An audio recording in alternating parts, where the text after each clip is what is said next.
The following is a true, well-documented case of the supernatural. What you are about to see is not a work of fiction, but a chilling account of real events reported by eyewitnesses, investigators, and historical records. If you believe that the unexplained doesn't exist, then this story might just change your mind. It is often said that the greatest mysteries can be found in the most ordinary places.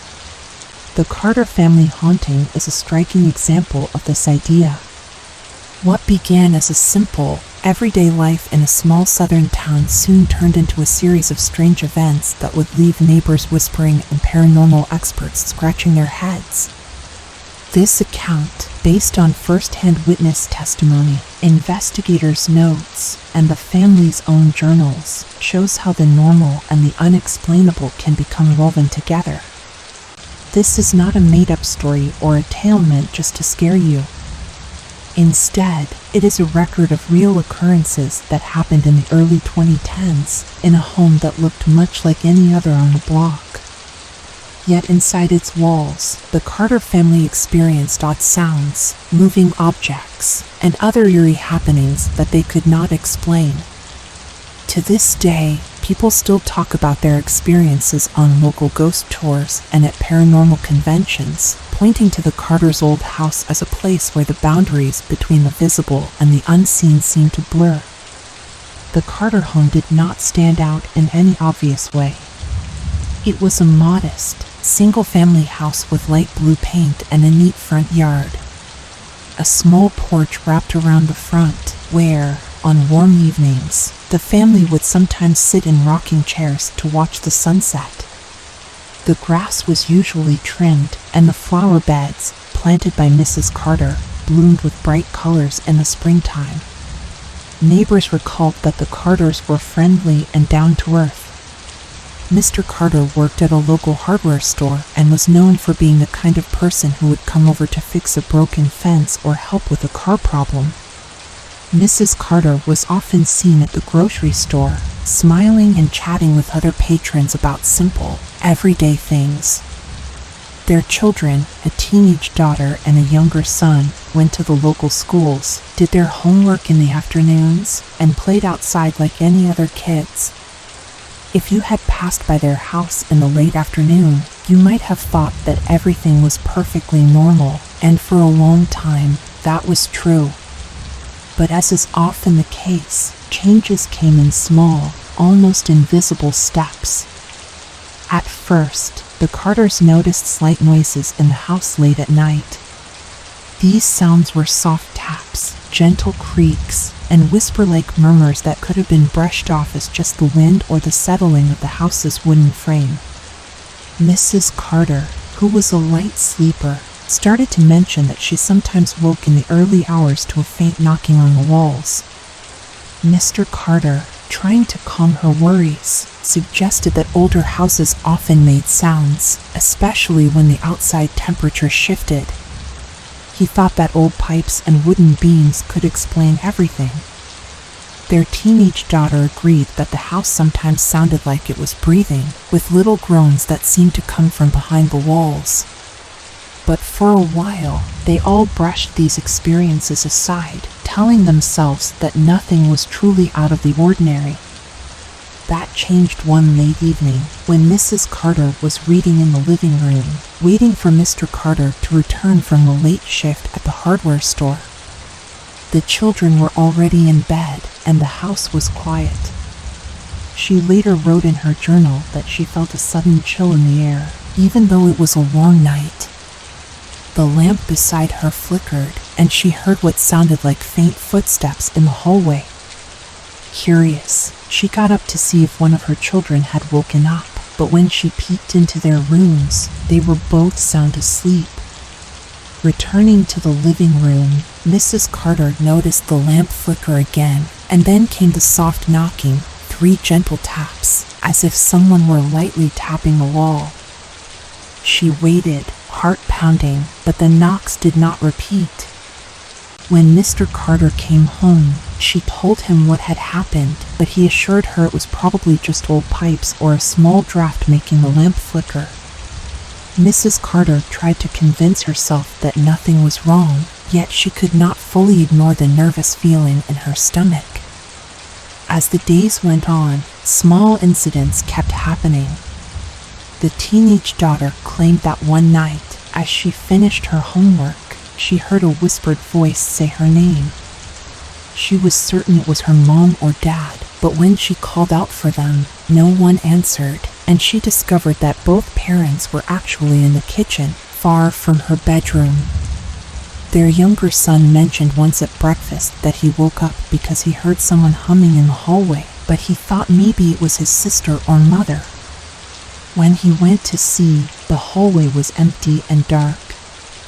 Each story, taken alone, might not have seemed too disturbing, but together, they started to build a pattern that the family could not ignore. Mr. Carter, still wanting to keep everyone calm, said that old houses have strange quirks and that everything was probably fine. Yet even he began to feel uneasy whenever he heard those gentle taps or when a cold draft brushed past him out of nowhere. One weekend afternoon, the family decided to do a thorough cleaning of the house. They pulled out boxes from closets and dusted corners that had not been touched in months. It was during this cleaning that Mrs. Carter realized something strange. A few family photos, which she was certain had been placed on a high shelf, were now lying face down on a lower table. She asked the children if they had moved the photos for any reason, but both denied touching them. Mr. Carter said he had no idea why they would be relocated. The family shrugged it off as a slip of memory. Maybe someone had moved them and forgotten. But over the next few weeks, more objects appeared to move around on their own. The teenage daughter would leave a book on her nightstand only to find it in the living room the next day. The younger son's toy car, usually kept in a box under his bed, was discovered on top of the washing machine in the laundry room. These odd relocations became more frequent, leaving everyone puzzled. One night, after they had all gone to bed, the Carters were awakened by a loud banging sound. It echoed through the hallway, startling them from their sleep. Mr. Carter grabbed a flashlight and hurried out of the bedroom to see what had happened. The rest of the family followed close behind. The banging did not repeat, but when they looked around, they found the front door slightly open. Yet there was no sign of forced entry, and the lock was not broken. Everything else in the house looked undisturbed. Worried that an intruder might have tried to enter, Mr. Carter checked every room and closet while Mrs. Carter dialed a friend who lived nearby, just to say something strange had happened. They eventually calmed down and went back to bed, but a lingering unease set in. Why would the door be open, and what was that loud bang? No one had a good answer. As these events kept occurring, the Carter family started sharing their stories with trusted neighbors and close friends. Reactions varied. Some people insisted it had to be a plumbing issue, an electrical glitch, or perhaps the family's own misplacing of items. Others, however, whispered that the Carters' house might be haunted. In a small town, rumors can spread quickly, and before long, curious individuals began to show up near the Carters' yard, hoping to catch a glimpse of something paranormal. This put the family in an awkward position. They were private people and did not want to be seen as strange. Yet they could not deny that something odd was going on in their home. Local ghost hunters and paranormal enthusiasts offered to visit the house. At first, Mr. Carter rejected these offers, thinking it would only increase unwanted attention. But as knocks continued in the night, voices seemed to whisper in empty rooms, and objects moved without explanation. The family decided they wanted answers. They agreed to let a small group of local investigators come in. These investigators brought simple tools, digital voice recorders, cameras, and devices to measure temperature changes. They did not promise miracles, but said they would collect information to see if anything unusual could be confirmed. On the night the investigators arrived, the Carters were both anxious and relieved. They hoped that these visitors might explain everything in a rational way, maybe discover a draft event or a wiring problem causing the lights to flicker. The investigators set up their recorders in the living room, hallway, kitchen, and the children's bedrooms. While they waited, they asked the family to go about their evening as normally as possible, but of course, it was hard not to feel tense. Around 10 p.m., faint knocks started in the hallway. One of the recorders picked up the sound, and when an investigator quietly asked, "Is someone here with us?" a louder knock followed. This exchange happened 3 times. Each time the investigator asked a question in a calm voice, a soft knocking sound seemed to answer. When they played back the recording, the family could hear the knocks clearly between the investigators' questions. There were no words, just knocks, but it was enough to make everyone's hair stand on end. At about 11 p.m., the teenage daughter, who was sitting quietly in the living room, claimed she felt a cold breeze pass right by her arm. An investigator, standing nearby, aimed a temperature gauge at the spot. The device showed a quick drop in temperature of nearly 10 degrees, right where the daughter said she felt the chill. Then it went back to normal as if nothing had happened. One investigator described this as a cold spot, often reported in supposed hauntings. These occurrences did not prove anything beyond doubt, but they certainly suggested that the Carter home had some unexplained characteristics. By midnight, the younger son had fallen asleep, and Mr. and Mrs. Carter were sitting together, talking in low voices. That was when they all heard the sudden sound of something rolling across the floor in the hallway. Rushing to see what it was, they found the son's toy car, a bright red one, sitting in the middle of the hallway. But the boy was asleep, and the car had been left in a box in his room. No one could explain how it got there. An investigator snapped a few pictures of the car, hoping that maybe they could catch something unusual on film. When they later reviewed the photos, they did not see any obvious figure or anomaly, but they all agreed that the event itself was strange. After the investigators finished, they told the Carters they had recorded quite a few knocks and other small sounds that could not easily be explained as the house settling or wind in the eaves. While they could not say for certain that the house was haunted, they believed something unusual was occurring. They promised to review the recordings and video to see if any voices or shapes had been caught.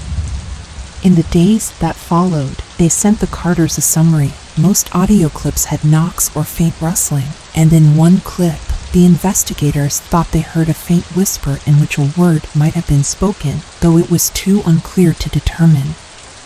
The Carters found no great comfort in these findings, but at least they felt less alone. Other people had heard and seen inexplicable things, too. As the story of these investigations spread, local newspapers printed short pieces about the haunted house on Maple Street, and ghost tour operators added the Carter home to their list of local legends. Tour groups sometimes stopped in front of the house at night, telling visitors about the strange knocks and cold spots. This attention made the Carters uneasy. They did not want crowds gathering outside, especially after dark. Sometimes, curious folks would knock on their door, asking if they could come in, which made the family feel on display in their own home. Mr. Carter kindly but firmly began turning people away, explaining that they were not running a sideshow. They just wanted some sense of normal life again. Despite the unwanted publicity, the haunting events did not stop. Sometimes, the family would go a week or more with nothing unusual happening, only for things to flare up again without warning. There were nights when the Carter daughter claimed she heard a soft humming, like a lullaby, in the hallway. She described it as gentle yet sad, as though someone were humming a tune from long ago. When she told her mother, Mrs. Carter admitted she had once heard the same melody but had brushed it off as her imagination. The more they compared notes, the more they realized that each family member was experiencing similar events, yet none of them fully understood why these things were happening. The younger son, meanwhile, sometimes spoke of a figure he saw out of the corner of his eye, like a silhouette passing by the open door to his bedroom at night. When he called out, the figure would vanish. This frightened him, and he started sleeping with a nightlight on. Mr. and Mrs. Carter tried to reassure him that no harm had come to anyone, but they were also worried for his peace of mind. They made sure to check on him more often and allowed him to speak openly about what he thought he saw. Although his words were simple, he would say things like, "I saw a shadow. It moved fast, then it was gone." The family felt a growing sense that they were sharing their home with something unseen. One afternoon, Mrs. Carter decided to look more into the history of the house. She visited the local library and asked about old property records. Although she did not find any dramatic stories, no record of a tragedy or a terrible event, she discovered that the house had been built over 50 years ago, replacing a much older structure that had once stood on the land. That older building had been torn down due to disrepair, and the record showed that the original owners had left town under unclear circumstances.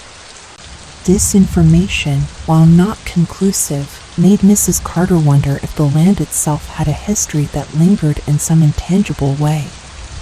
She tried talking to older neighbors who had lived in the area for decades, but none remembered anything especially tragic that might explain a haunting. Still, Mrs. Carter could not shake the feeling that the presence in the house was tied to something from the past. As weeks turned into months, the family settled into a strange routine. They went about their daily lives, school, work, grocery shopping, dinner, while also dealing with random knocks at night, sudden cool breezes, and occasional sightings of shadows. At first, these experiences filled the house with dread, but over time, the Carters grew somewhat used to them. It was not that they were no longer afraid, but rather that the unexplained had become a part of their world. Oddly enough, they began to notice that the haunting, while unsettling, did not feel aggressive. There were no flying objects, no slamming doors, and no direct attacks. Instead, it felt more like a lingering presence, a gentle insistence that something was there, refusing to be ignored. Mr. Carter kept writing in a simple spiral-bound notebook, recording every incident in plain, clear words. He would note the date, the time, and exactly what happened. Knocks in the hallway, 10 p.m., lasted about 2 minutes.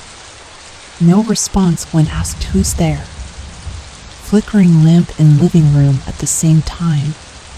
Mrs. Carter also began a diary, describing in everyday language how she felt when she heard the humming or sensed a cold spot near her chair.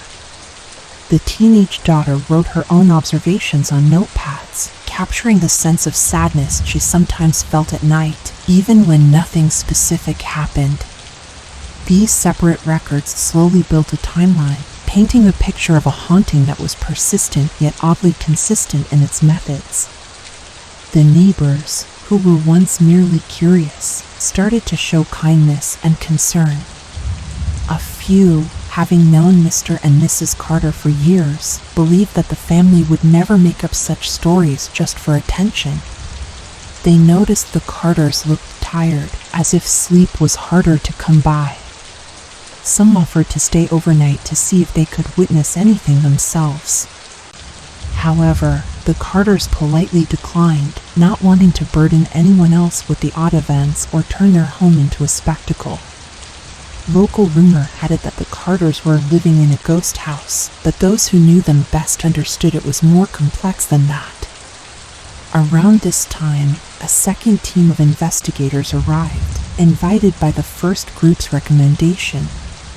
These new investigators brought more specialized gear, devices that measured electromagnetic fields, EMF, and thermal cameras that could detect slight differences in temperature. They spent 2 consecutive nights in the house, setting up their instruments in each room. The family tried to maintain their normal routine, though it was hard to relax with so much equipment around. On the first night, the investigators' EMF detector spiked several times in the hallway, where the knocks were most often heard. On the second night, one of the thermal cameras picked up a faint outline, almost like a human shape, near the corner of the living room. The outline was visible for only a few seconds before disappearing. When they reviewed the footage, the shape did not match anything in the room, no furniture, no reflection, nothing that could easily explain it. The investigators reported their findings in careful, neutral language, making it clear that while they captured unusual readings and brief visual anomalies, they could not say for certain what caused them. They emphasized that their research did not necessarily prove a spirit was present, only that the house showed signs that standard explanations, like simple drafts or typical settling noises, might not fully cover everything. The Carters, reading through the investigators' report, felt a strange mix of relief and worry. They were relieved to know they were not imagining things, but worried that they had no solution. The presence, or whatever it was, did not seem ready to leave. Word of the Carter family's ongoing experiences reached a group of local history enthusiasts, who began digging deeper into records of the land. They found references to families who had once owned property in the area a century ago, but these documents were sparse, just old deeds and short notes about farmland. No clear tragedy or dramatic events surfaced. One of the history buffs even tried to contact distant relatives of the former landowners to see if there were any stories passed down, but came up empty. The Carter family heard about these efforts and felt both touched by the concern and uneasy about how public their situation had become. They did not want to become local celebrities for a haunting they never asked for. Still, visitors continued to pass by the house, sometimes leaving notes or small gifts on the porch, as if trying to be kind to whatever might be dwelling there. A few of these notes read, "Wishing the Carter family peace or hope you find answers soon." Some people left flowers with heartfelt messages. This odd show of sympathy both comforted and disturbed the family, who felt they were living in a fishbowl. Mrs. Carter once said to a friend, "We're just a regular family who happens to have things we can't explain. We didn't mean for all this attention." The friend agreed, saying she hoped life would go back to normal for them eventually. Normalcy, however, remained elusive. Over the following months, the activity in the house came in waves. Sometimes, the knocks would happen every night for a week, and objects would move almost daily, leaving the family on edge. Then, things would quiet down for several days, making them hope that everything was finally over. Yet the calm never lasted. One winter night, when the wind outside was sharp and cold, Mrs. Carter and the teenage daughter both heard a soft crying sound near the living room couch. It lasted only a moment, but it sent chills through them. They carefully checked to see if the younger son was awake or if the cat might have been meowing, but neither explanation held up. The teenage daughter wrote in her notepad, "Heard crying at 11:30 p.m. Sounded sad, then stopped. No idea who or what it was." As the house continued to be the center of unexplained happenings, the family tried different ways to cope. Mr. Carter placed draft stoppers under doors, thinking maybe the wind was stronger than they realized. Mrs. Carter replaced old light bulbs and checked sockets to ensure no faulty wiring was causing flickers. Yet none of these practical efforts ended the strange events. The teenage daughter started wearing headphones at night, hoping music would help her ignore any late-night whispers. The younger son kept a flashlight by his bed, thinking a quick beam of light might show him a harmless explanation the next time he saw a shadow. But the oddness persisted. Eventually, a local paranormal conference invited the Carters to speak about their experiences. They politely declined, feeling they had already shared enough details with investigators and neighbors. Still, the conference held a panel discussion about the house, and some investigators showed recordings of knocks and temperature drops they had gathered there. Attendees were fascinated, and soon more rumors circulated about the Carter family. A few people speculated that the Carters might move away to escape. Others claimed that the presence was friendly, just trying to communicate. The Carters, hearing all these interpretations, felt worn out by the gossip. They did not want to leave their home, they loved it despite everything. And they did not know whether the presence was friendly or sad or something else entirely. All they knew was that it was real, and it was there. When spring arrived, the mood in the Carter house seemed lighter. Fresh air came through open windows, and the days grew longer. For a brief period, the nighttime knocks became softer and less frequent. The family's daily routines carried on with fewer interruptions, and hope quietly grew in their hearts that maybe the unexplained presence was fading. The younger son started sleeping more peacefully, and the teenage daughter spent late nights chatting with friends rather than listening for mysterious sounds. Mr. and Mrs. Carter even considered the possibility that they might have done something to appease the presence without realizing it. Perhaps by not reacting with fear, they had lessened its grip on their lives. But any sense of relief ended abruptly one evening in late May. A neighbor heard screams coming from the Carter home and rushed over, only to find the family huddled in the front yard, pale and shaking. Through tears, Mrs. Carter explained that while they were in the living room together, an old clock on the wall, which had never worked as long as they'd owned the house, suddenly chimed twice.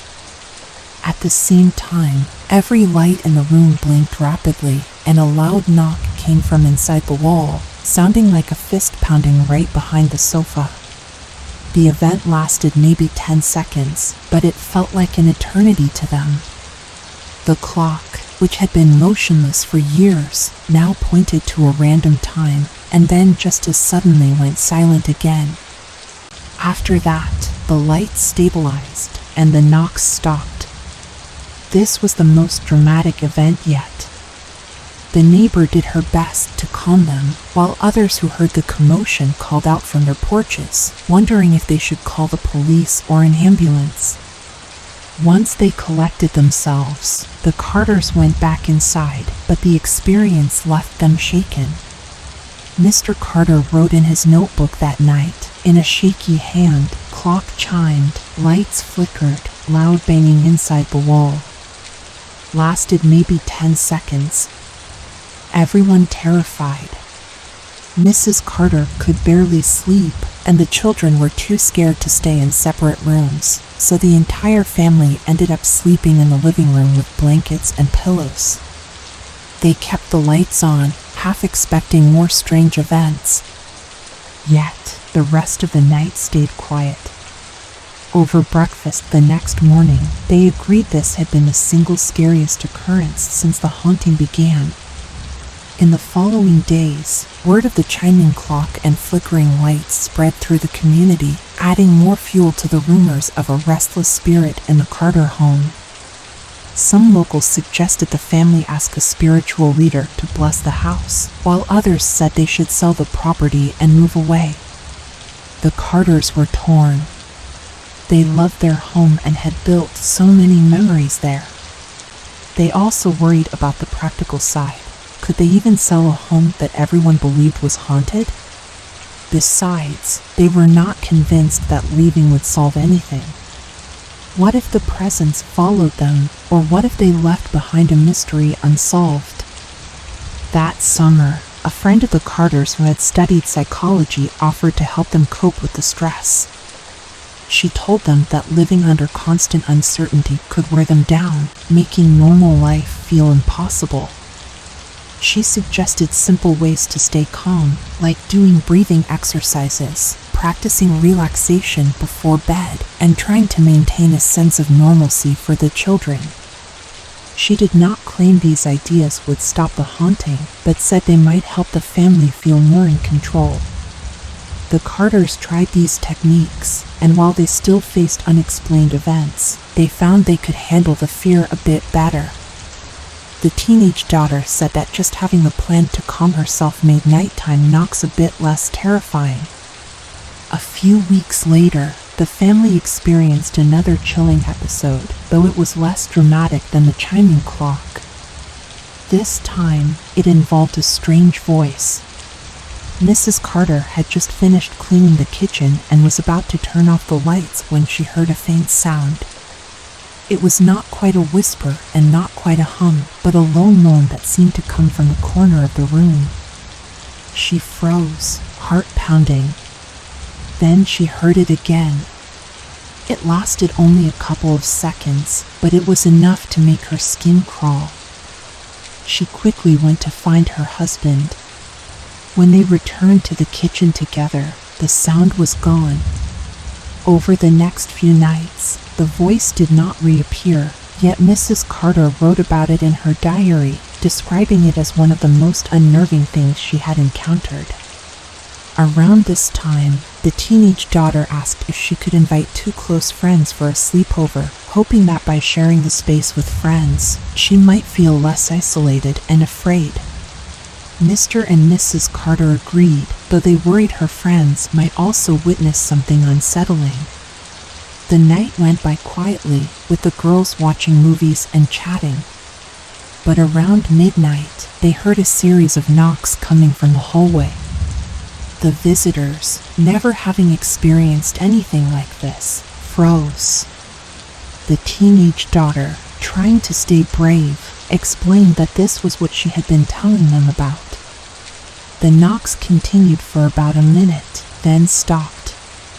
No voice answered when they asked who was there. When the teenage daughter gently opened the hallway door, the hall was empty.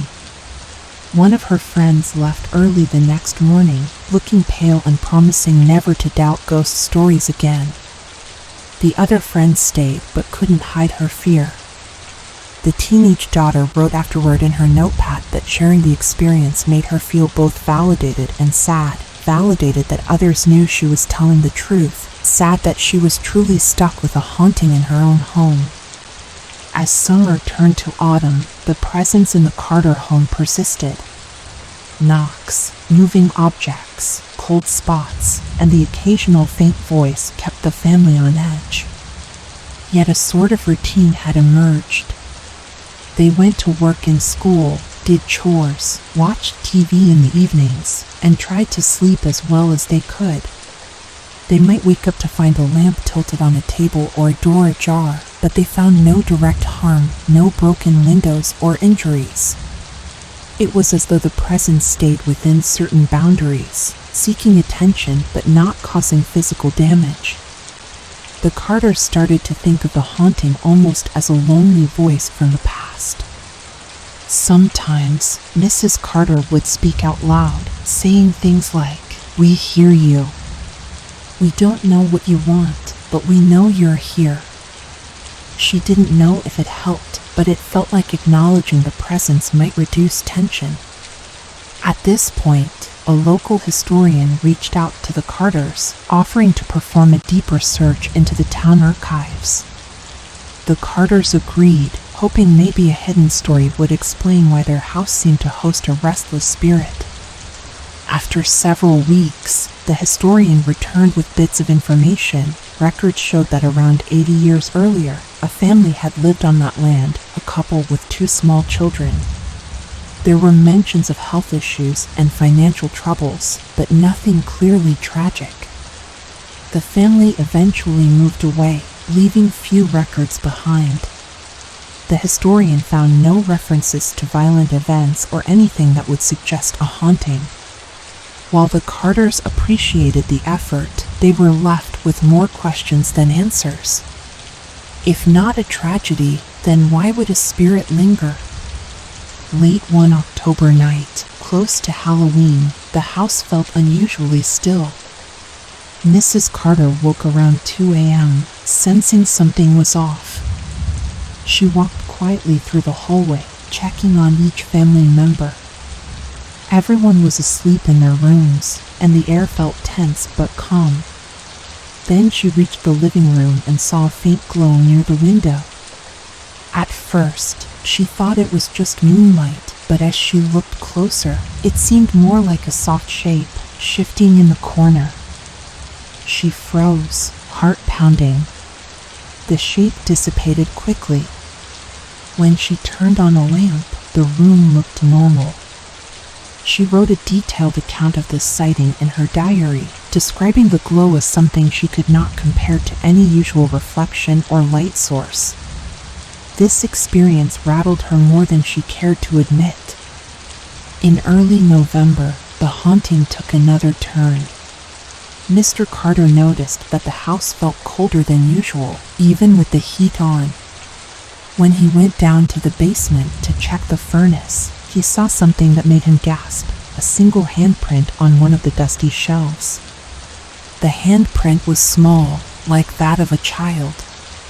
At first, he wondered if his son had been playing in the basement, but the shape was in an area the boy couldn't easily reach, and the boy denied going down there. It made Mr. Carter think of the presence as childlike in some way, though that brought him no comfort. He wiped the print away, his hands shaking. Later, he felt guilty, as if he had erased something that wasn't his to remove. By this point, many in the community accepted that the Carter home was haunted in some form. Some folks were skeptics, claiming it was all blown out of proportion. Yet the consistent first-hand accounts from the Carters, investigators, and even visiting friends were hard to dismiss. People debated theories, ranging from trapped spirits to natural energy fields. None of the theories gave the Carters a definitive answer. They continued to live among the knocks and odd occurrences, with no real roadmap on how to make it all stop. Over the winter, a few more investigators came by, hoping to catch a big discovery, a clear ghostly figure on camera, or a recorded voice saying full sentences. Nothing of that sort ever happened. Instead, the investigators found the same pattern of soft knocks, faint voices, and occasional moving objects. Temperature gauges still showed random cold spots, and EMF meters sometimes spiked with no clear reason. The Carters got used to speaking plainly about these visits, telling the investigators what had happened lately. Everyone seemed fascinated, but no one could produce a final solution. The presence stayed, calm yet persistent, as if it were part of the house's heartbeat. By late winter, the Carters sensed a slight decrease in activity. Knockings were less frequent, and the chilling drafts came fewer times a week. Mrs. Carter, in her diary, wrote that it felt as if the house were resting, maybe content that the family had acknowledged it. Still, certain nights brought back the old tension, and they never fully let their guard down. The teenage daughter confided to a friend that she sometimes felt sorry for whatever was haunting them, as if it was a lonely soul trying to be heard. Spring returned once more, and the Carters continued their usual routines. On a warm, sunny afternoon, Mrs. Carter opened all the windows to let in fresh air. She was tidying up the living room when she heard a gentle, musical hum. It was not the sad tune she had heard months before. This time, it sounded lighter, almost pleasant. She followed the sound to the hallway, but it vanished within seconds. That evening, she wrote in her diary that the hum, though still unexplained, felt less frightening than the earlier events. She wondered if the presence might be changing, or if her own perspective was different after so many months of living with the haunting. In the days that followed, the family's journals showed a pattern: fewer incidents, less intense knocks, and a general sense of a quieter presence. They did not know if this was a permanent shift or just a brief lull. They chose to remain cautious, remembering how quickly the haunting had surged back before. The younger son, now more comfortable, even started turning off his nightlight, saying he no longer saw as many shadows. The teenage daughter, nearing graduation, was focused on her future plans and tried not to dwell on the whispers or taps. Mr. and Mrs. Carter took solace in the normalcy of daily life, cooking, gardening, and watching TV together. Yet, they still kept an eye out for any change. By midsummer, the Carters realized that they had gone almost 2 weeks without a single unexplained knock or object moving. They hesitated to say things were truly back to normal, but optimism grew. The teenage daughter had a few friends over again, and this time no one heard any mysterious sounds. The younger son slept soundly for a week straight. Mr. Carter wrote in his notebook, "No incidents in 14 days, longest quiet stretch yet." Mrs. Carter dared to clean out her diary, removing pages she felt were too painful to reread. They all hoped this might signal the end of the haunting, though no one could say why it would stop now. Then, one late evening, right at the edge of sunset, the family sat on the porch together, sipping lemonade and talking about their day. The warm air and orange-pink sky felt peaceful.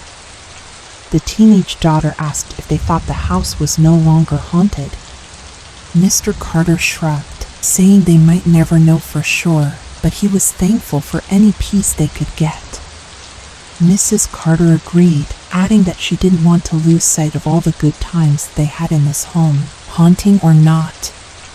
They stayed outside until the sky turned fully dark, then went in to prepare for bed.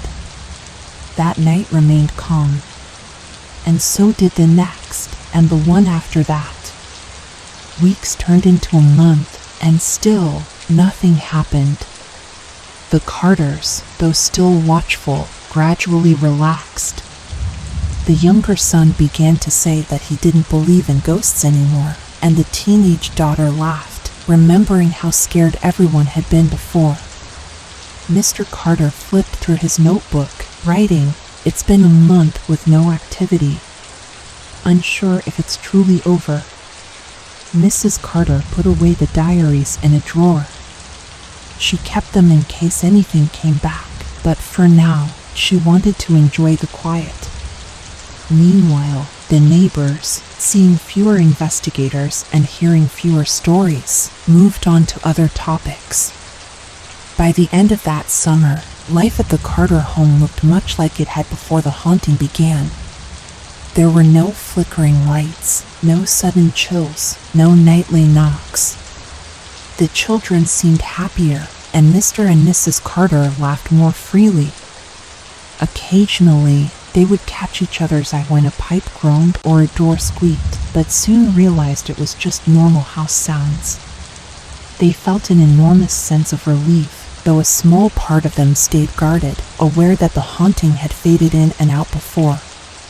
Still, day after day passed without a single unexplained event. It was around this time that local ghost tours quietly dropped the Carter house from their routes. They had no new stories to tell, and interest in the haunting waned. Paranormal enthusiasts moved on to other cases. A handful still asked the Carters if they could come do more experiments, but the family politely declined. They had done enough. They wanted to return to a normal routine, to remember their home as a safe, loving place, not as a curiosity for thrill seekers. And so, as the last traces of summer warmth gave way to a gentle autumn chill, the Carter family enjoyed the simple pleasure of quiet evenings without fear. Looking back, they could not say for certain what caused the haunting or why it stopped. The diaries, journals, recordings, and photos, every piece of evidence they had, remained inconclusive in a strict scientific sense. Yet for the Carters, the haunting was entirely real. They had heard the knocks, felt the cold spots, witnessed objects move, and seen odd silhouettes. Investigators had measured temperature changes and recorded knocks responding to questions. Through it all, the family maintained a sense of togetherness, supporting each other and finding ways to cope with the unknown. Even though the events were frightening, they also taught the Carters about resilience and belief in each other's experiences. Years later, people still occasionally asked about the Carter family haunting. Some neighbors would say, "Oh, that was all explained by bad wiring or old pipes," but those who were closest to the family knew the truth was more complex. The Carters themselves did not pretend to have all the answers. They simply told the story in plain, honest language that in the early 2010s, their once ordinary home became the site of unexplained sounds, moving objects, temperature drops, and more. They tried to find rational explanations but could not. They allowed investigators in, who found evidence they could not fully explain. And then, just as oddly as it began, the haunting faded away, leaving them with memories both unsettling and strangely meaningful. In reflecting on the entire experience, Mrs. Carter wrote one final entry in her diary before locking it away. "Our house went quiet after such a long time of strange happenings. I do not know why it started or why it ended, but I do know that we lived through it together. Whatever was here seemed lost or lonely, not evil. I will always remember the soft knocks at night and how they made me realize that some mysteries are bigger than we can imagine. Yet we still found a way to stay a family and keep love alive in these walls." Her words summed up the family's journey, one of confusion, fear, adaptation, and, at last, a measure of peace. Even today, a visitor might pass by the Carter home and see a well-kept yard, a friendly porch, and a light in the window. They would likely have no idea that, for a stretch of time, this modest place was filled with whispers, knocks, and the sound of a child's toy car rolling across a floor with no human hand to push it. The only reminders are the diaries, journals, audio recordings, and memories of the family and a few close investigators. From time to time, the Carters still get asked, "Does anything strange happen anymore?" Their answer is simple, "Not for a long while." And that is the story of the Carter family haunting, the real account of a home touched by the unexplainable, told in plain words that even an 8th grader can understand, yet haunting enough to make anyone wonder about the quiet secrets that might linger behind the walls of an ordinary house.